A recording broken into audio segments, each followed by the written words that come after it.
दोस्तों, अगर आप अपना घर बनवाने जा रहे हो या फिर घर बनवाने की प्लानिंग कर रहे हो तो आपको कुछ इंपॉर्टेंट चीज़ों के बारे में पहले से ही पता होना चाहिए। अगर ऐसी चीज़ें आपको पहले से ही पता होती है तो इसकी वजह से आपका पैसा और समय दोनों चीज़ें बच जाती है। अब जब भी हम घर बनवाते हैं तो सीलन से बचने के लिए हम डीपीसी का लेयर प्रोवाइड करते हैं। डीपीसी का फुल फॉर्म होता है डैम प्रूफ कोर्स। अब यहाँ पर कुछ लोगों का ये सवाल आ जाता है कि अगर हम ग्राउंड बीम देने वाले हैं या फिर प्लिंथ बीम देने वाले हैं तो क्या ऐसे समय में हमें डीपीसी देनी चाहिए या फिर नहीं। अब ये चीज़ें आपको शुरुआती वक्त में इसीलिए पता होनी चाहिए कि अगर आप बिना जाने इन चीज़ों को कर लेते हो और आगे चल के आपके घर के अंदर सीलन की समस्या निर्माण हो जाती है, ऐसे में चाहे आप कितना भी महंगे से महंगा सीलन से बचने वाला केमिकल क्यों ना इस्तेमाल कर लो, पर ये जो सीलन की समस्या है वैसी ही बनी रहती है, जिस वजह से आपके पैसों का और समय का काफी ज्यादा नुकसान हो जाता है। और अगर आप ऐसा सोच रहे हो कि आगे चल के ऐसी समस्या निर्माण हो जाती है तो हम वापस से डीपीसी कर लेंगे या फिर बाकी चीजें कर लेंगे, तो ये इतना आसान नहीं होता है। तो सबसे पहले तो ये जान लेते हैं कि ये डीपीसी जो है किस तरह से सीलन को रोकने का काम करता है।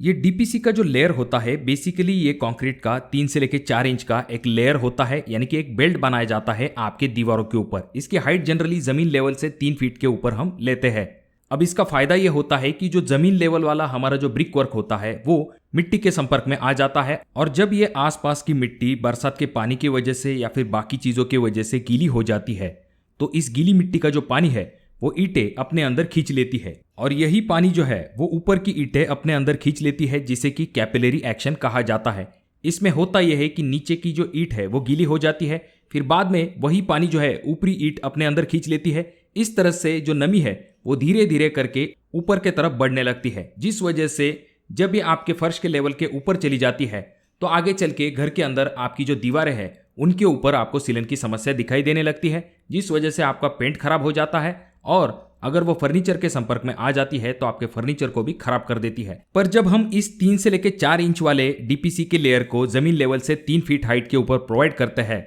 तो जो ईंटें गीले होने के बाद ऊपर के तरफ नमी आने लगती है उसे रोकने का काम ये डीपीसी का जो कंक्रीट लेयर है वो करता है, और नमी को ऊपर के तरफ नहीं आने देता है, और इसी वजह से आपको आगे चल के आपके दीवारों के ऊपर सीलन की समस्या नहीं दिखाई देती है। अब आता है हमारा पहला सवाल कि अगर हमने प्लिंथ बीम ग्राउंड लेवल पे दिया है, यानी कि जिसे हम ग्राउंड बीम कहते हैं, तो क्या ये बीम देने के बाद हमें डीपीसी देनी चाहिए या फिर ये जो बीम है यही डीपीसी का काम करेगा। तो दोस्तों, अगर आप ग्राउंड बीम देते हो तो जरा अगले वीडियो में देख लीजिए कि इसकी जो लेवल है वो जमीन लेवल के आसपास है। अब आगे चल के ऐसा देखा जाता है कि कुछ सालों बाद आपकी जो घर के आसपास की जमीन लेवल है वो थोड़ी सी ऊंचाई पे आ जाती है, इसी वजह से आपका ये जो ग्राउंड बीम है वो थोड़ा सा नीचे की तरफ चला जाता है,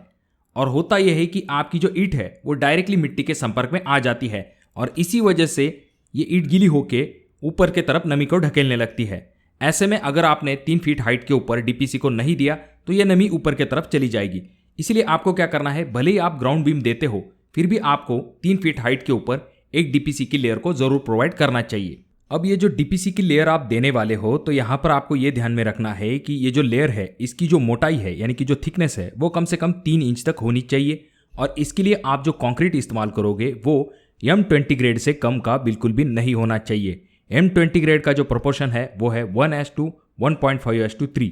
यानी कि 1 पार्ट सीमेंट, 1.5 पार्ट आपका सैंड और 3 पार्ट आपका एग्रीगेट यानी कि गिट्टी। और जनरली जो डीपीसी प्रोवाइड की जाती है उसमें रेनफोर्समेंट यानी कि सरिया का इस्तेमाल नहीं किया जाता। अब कुछ लोग जो है इस डीपीसी लेयर के ऊपर एक्स्ट्रा प्रिकॉशन के लिए एक बिटुमिन का लेयर जो है उसे प्रोवाइड करते हैं, जिससे कि ज्यादा वाटर टाइट जो है आपकी डीपीसी बन जाती है। या फिर कुछ जगह पर आपने ऐसा भी देखा होगा कि डीपीसी लेयर के ऊपर इस तरह की जो पॉलीथीन शीट है उसका इस्तेमाल किया जाता है। हालांकि पॉलीथीन शीट इस्तेमाल करने की इतनी खास जरूरत नहीं होती है अगर आप डीपीसी अच्छे से प्रोवाइड करते हो तो। जब आपकी डीपीसी कंप्लीट हो जाती है उसके बाद जब ये सूख जाती है तो इस डीपीसी के ऊपर आप जो है वाटरप्रूफिंग केमिकल का इस्तेमाल कर सकते हो, जिससे कि एक्स्ट्रा वाटर टाइट आपकी जो डीपीसी है वो बन जाएगी। और ये जो डीपीसी की लेयर आपको देनी है ये आपके पूरे वॉल के ऊपर आनी चाहिए। ऐसा नहीं कि आपने बीच में कहीं अगर डीपीसी छोड़ दी तो यहां से आगे चल के डैम्पनेस की समस्या बढ़ सकती है। तो जो रेगुलर आपकी प्लिंथ की वॉल की विड्थ है यानी कि 9 इंच की अगर आपकी वॉल है तो उतनी ही आपकी डीपीसी आनी चाहिए, उससे कम आपकी डीपीसी नहीं होनी चाहिए। या तो फिर जैसा कि आप अगले वीडियो में देख सकते हो यहाँ पर जो पीसीसी की गई है वो आपके वॉल के ऊपर भी आ चुकी है। इसी वजह से यहाँ पर ये जो पीसीसी का बेल्ट है ये किसी डीपीसी की तरह ही काम करेगा, क्योंकि इस पीसीसी की वजह से जो नीचे वाली डैम्पनेस है उसे रोकने में मदद मिल सकती है। तो अगर आप अपना घर बनवा रहे हो तो ज़रूर डीपीसी को प्रोवाइड कीजिए। इससे आगे चल के सीलन की वजह से जो समस्या निर्माण होती है उससे आप ज़रूर बच पाओगे और आपके पैसे भी ज़्यादा खर्च नहीं होंगे। अगर आपके कोई सवाल है तो कमेंट बॉक्स में कमेंट जरूर कीजिए। वीडियो अगर आपको अच्छा लगा हो तो ज़रूर इसे लाइक कर दीजिए। चैनल पे अगर आप लोग नए आए हो तो चैनल को ज़रूर सब्सक्राइब कीजिए। और ये वीडियो बहुत ज़्यादा ही अच्छी लगी हो तो अपने दोस्तों के साथ शेयर कर दीजिए। और ये जो तीनों वीडियो है इनमें से कोई एक वीडियो आपके ज़रूर काम में आ सकती है।